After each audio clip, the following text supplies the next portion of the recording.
आरेख से।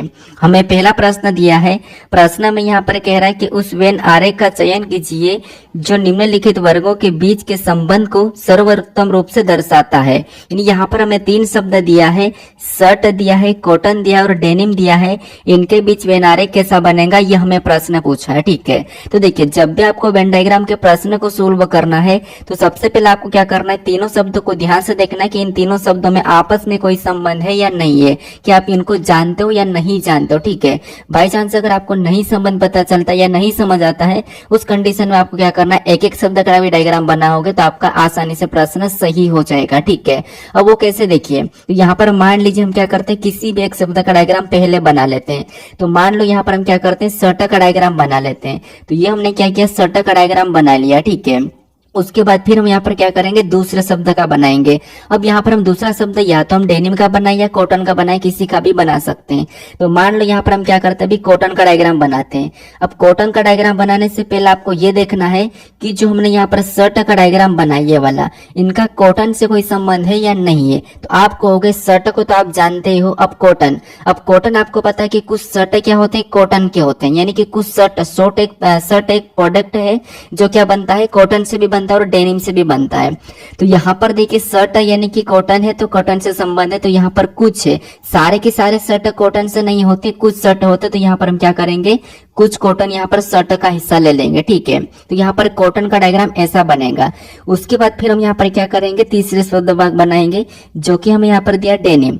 अब डेनिम का डायग्राम बनाने से भी पहले हम ये देखेंगे कि जो हमने यहाँ पर शर्ट और कॉटन का दोनों का डायग्राम बना लिया कि इनका डेनिम से कोई संबंध है या नहीं है।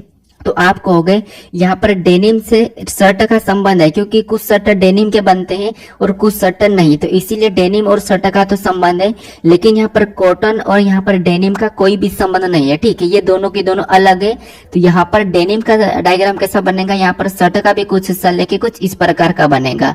तो डायग्राम हमारा कैसा बनेगा, कुछ इस टाइप से बनेगा। तो ऑप्शन में देखेंगे ये वाला डायग्राम कहाँ पर है, तो ऑप्शन नंबर यहाँ पर देखिए डी में दिया है। तो ऑप्शन नंबर डी हमारा यहाँ पर सही जवाब हो जाएगा। ठीक है, अब कुछ स्टूडेंट में यहाँ पर डाउट आ रहा है कि डायग्राम तो ऐसा भी बन सकता है, यहाँ पर कुछ कुछ वाला हिस्सा। तो फिर यहाँ पर ऐसा होता है कि सभी के सभी कॉमन में आ जाता है, और कॉमन में यहाँ पर जो कॉटन और डेनिम है इनका वास्तव में कोई भी संबंध नहीं है। तो ऐसा वाला डायग्राम नहीं बनेगा। ठीक है, अब चलिए हम बढ़ते हैं प्रश्न 2 पे। अब 2 नंबर का प्रश्न दिया है। प्रश्न में यहाँ पर कह रहा है कि नीचे दी गई आकृति में कितने त्रिभुज से, यानी कि त्रिभुज की संख्या ज्ञात करें। मतलब यहाँ पर हमें 3 आकृति दी है और तीनों आकृति में कितने त्रिभुज है ये हमें बताना है। हालांकि आपको पता है हम सिंगल में प्रश्न बनते, लेकिन मैंने यहाँ पर तीनों ऐड कर दिया ताकि आप त्रिभुज के प्रश्न कभी भी गलत ना करो। ठीक है, तो यहाँ पर देखिए सबसे पहले आपको पता होगा कि त्रिभुज कैसा होता है।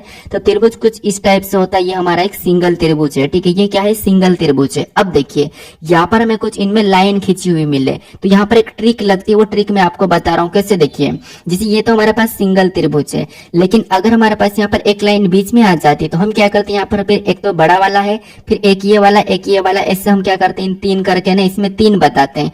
हालांकि अगर एक एक गिनेंगे तो ऐसे नॉर्मल में तो गिन सकते हैं, लेकिन बड़े आ जाते तो हम नहीं गिन पाते हैं। तो उस कंडीशन में आपको यहाँ पर क्या करना, मैं एक तरीका बता रहा हूँ। ठीक है, आपको बस कॉलम में संख्या लिखना है, फिर क्या करना, उन संख्या को जोड़ देना है। कैसे देखिए, जैसे ये पहली आकृति है। ठीक है, यहाँ पर कॉलम में लिखेंगे तो ये हमारा पहला कॉलम, ये हमारा दूसरा कॉलम। ठीक है, और इन दोनों को प्लस करेंगे तो आपको पता है यहाँ पर कितने हो जाएंगे, 3 हो जाएंगे। इधर भी सेम तरीके से यहाँ पर लिखेंगे तो ये हमारा पहला कॉलम, ये हमारा दूसरा कॉलम, ये हमारा तीसरा कॉलम। इन सभी को जोड़ेंगे तो 1 और 2 3, 3 और 3 6 हो जाएंगे।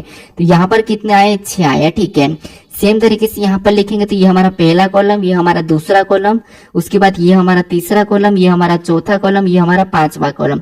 यहाँ पर भी सभी को जोड़ेंगे तो 1 और 2 3, 3 और 3 6, 6 4 10 और 10 और 5 15। यहाँ पर कितना हो रहा था आपको, होगा यहाँ पर 15 हो रहा है।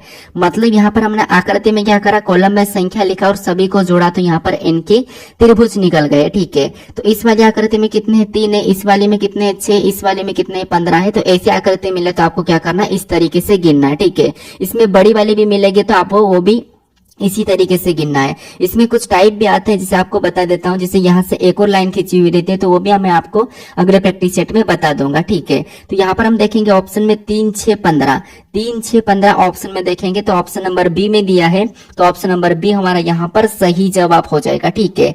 ये हमारा पहला प्रैक्टिस सेट है, तो थोड़ा सा अच्छे से समझने की कोशिश करना, क्योंकि आपको पता है थोड़ा थोड़ा सा लेवल बढ़ेगा धीरे धीरे से हर प्रैक्टिस सेट में। जैसे जैसा लेवल बढ़ेगा तो वहां पर आपको आसानी से समझ में आना चाहिए। अब चलिए हम बढ़ते प्रश्न 3 पे। अब 3 नंबर का प्रश्न दिया है। प्रश्न में यहाँ पर कह रहा है कि दी गई आकृति में वर्गों की संख्या ज्ञात करें। अब देखिए, आपको त्रिभुज पूछ सकता है, वर्ग पूछ सकता है, आयत पूछ सकता है, वृत्त पूछ सकता है, तो यहाँ पर मैं सारे के सारे ऐड कर दिया हूँ, ठीक है। क्योंकि प्रश्न कहाँ से भी बनेगा आप आसानी से कर लोगे। इनके भी टाइप होते हैं, इनके भी टफ क्वेश्चन होते हैं, वो भी मैं आपको करवा दूंगा। हालांकि आज मैं आपको सरल करवा रहा हूँ। तो यहाँ पर आपको बताना है कि इस आकृति में कितने वर्गों की संख्या है। तो यहाँ पर देखिए, जैसे यहाँ पर भी आपको क्या करना है, एक ही ट्रिक लगाना है। जैसे आपको पता होगा कि जैसे ये हमारे पास एक वर्ग है, ठीक है, ये हमारे पास एक वर्ग है। अगर हम इनमें एक और लाइन खींच देते तो यहाँ पर ऐसा खींचेंगे तो यहाँ पर भी 1, 2, 3, 4, फिर एक बड़ा वाला 5, यानी यहाँ पर 5 वर्ग है। ये तो आप एक एक गिनोगे तो आसानी से बता दो, लेकिन ऐसी बड़ी वाली आकृति मिले और इससे भी बड़ी मिल जाए, उस कंडीशन में आप नहीं बता पाओगे। इसलिए मैं आपको यहाँ पर भी एक तरीका बताऊंगा, ठीक है। क्या करना, जैसे हमने अभी त्रिभुज में कॉलम में संख्या लिखा था, वैसे की वैसे यहाँ पर भी क्या करना है, कॉलम में संख्या लिखना। कैसे, देखिए, जैसे इधर से देखेंगे तो ये हमारा पहला कॉलम है, इधर से देखेंगे तो ये हमारा दूसरा कॉलम है, और ये हमारा तीसरा कॉलम है। ये 3 कॉलम है, ठीक है। हमने यहाँ पर इस साइड से देखा, इस साइड से, ठीक है। अब देखिए, अब इस साइड से नीचे की ओर से देखेंगे तो ये हमारा पहला कॉलम है, यहाँ से देखेंगे तो ये हमारा दूसरा कॉलम है, और ये हमारा तीसरा कॉलम है। हमने इधर से भी जितने भी कॉलम है वैसा लिख लिया, ठीक है। ऐसा लिखने के बाद फिर आपको यहाँ पर क्या करना है, लास्ट से लास्ट वाले के साथ गुणा करना है, ठीक है। ये वर्ग में याद रखना, क्या करना है, लास्ट से लास्ट वाले के साथ गुणा करना। जैसे यहाँ पर इस 3 से क्या करेंगे, इस 3 के साथ गुणा करेंगे, तो 3 का 3 के साथ गुणा करेंगे तो यहाँ पर कितना हो जाएंगे, मैं डायरेक्ट लिखता हूँ 3 3 9। उसके बाद और आपको यहाँ पर क्या करना है, इसके बाद इधर 2 है, इधर 2 थे, इनका भी गुणा करेंगे लास्ट से लास्ट वाला, तो 2 दूना 4 हो जाएंगे। कितना हो जाएंगे, 2 दूना 4। इधर भी गुणा करेंगे तो यहाँ पर इसका आपस में गुणा करेंगे तो 1 एकम 1, कितना हो जाएगा, 1 एकम मतलब 1 ही होगा। अब गुणा करने पर जो संख्या आती है उनको क्या करना है, सभी को प्लस कर देना है। तो इन सभी को जोड़ेंगे तो यहाँ पर 9 4 13 1 14 हो जाएगा। यहाँ पर कितना हो जाएगा, 14 हो जाएगा। तो ऑप्शन में देखिए 14 कहाँ पर है, तो ऑप्शन नंबर सी में दिया है, तो ऑप्शन नंबर सी हमारा यहाँ पर सही जवाब मिल जाएगा, ठीक है। तो जब आपको ऐसी आकृति मिले और वर्ग पूछे तो आपको क्या करना है, कॉलम में संख्या लिखना और लास्ट से लास्ट वाले के साथ गुणा कर देना, ठीक है। अब चलिए हम बढ़ते प्रश्न 4 पे। अब 4 नंबर का प्रश्न दिया है। अब यहाँ पर आपको बताना है कि आयतों की संख्या कितनी है। प्रश्न करें कि दी गई आकृति में आयतों की संख्या ज्ञात करें। मतलब अब आपको ये वाली आकृति दी और इसमें आपको आयत बताना है। तो आयत में भी आपको मैं सेम तरीका बताऊंगा, बस थोड़ा सा जोड़ने का तरीका अलग हो जाएगा, ठीक है। यहाँ पर भी आपको क्या करना है, जैसे हमने अभी वर्ग में क्या किया था, वर्ग में हमने कॉलम में संख्या लिखा था, त्रिभुज में भी कॉलम में संख्या लिखा था। त्रिभुज में क्या करते हैं, हम सभी को जोड़ देते हैं, और वर्ग में क्या करते हैं, हम लास्ट से लास्ट वाले के साथ गुणा करते हैं। अब आयत में क्या करना है, तो यहाँ पर समझिए, आयत में भी कॉलम में संख्या लिखेंगे। ये हमारा पहला कॉलम, ये हमारा दूसरा कॉलम, ये हमारा तीसरा कॉलम। इधर से लिखेंगे तो ये हमारा पहला कॉलम, ये हमारा दूसरा कॉलम, ये हमारा तीसरा कॉलम, ठीक है। ये हमने यहाँ पर भी कॉलम में संख्या लिखी। अब यहाँ पर आपको क्या करना है, कॉलम में संख्या लिखने के बाद अब आपको जो संख्या अपने कॉलम में लिखी, इन संख्या को भी आपस में जोड़ना है, ना कि आपको आपस में गुणा करना है। इनको क्या करना है, आपको आपस में जोड़ देना। जैसे इनको सभी को जोड़ेंगे तो इधर से जोड़ेंगे तो कितने हो जाएंगे, तो 1 और 2 3, 3 और 3 6। यहाँ पर कितने हो रहे हैं, 6 हो रहे हैं। इधर भी जोड़ेंगे तो यहाँ पर कितने हो रहे हैं, पर 1 और 2 3, 3 और 3 6। यहाँ पर भी कितने हो रहे, 6। अब जब दोनों तरफ से जोड़ने पर हमारे पास जो संख्या आती है उनको फिर आपस में गुणा करना, ठीक है। बस इतना याद रखना। हमने क्या किया, यहाँ पर प्लस किया था, क्या किया था, यहाँ पर प्लस किया है, और वर्ग में हम क्या करते हैं, लास्ट से लास्ट वाले के साथ गुणा कर देते हैं। अब जो हमने यहाँ पर जोड़ने पर जो संख्या है उनको क्या करना है, उनको आपस में गुणा कर देना। जैसे इधर से 6 आया तो हमने ले लिया, इधर से भी 6 आया तो उसको भी ले लिया, इनका आपस में गुणा करेंगे।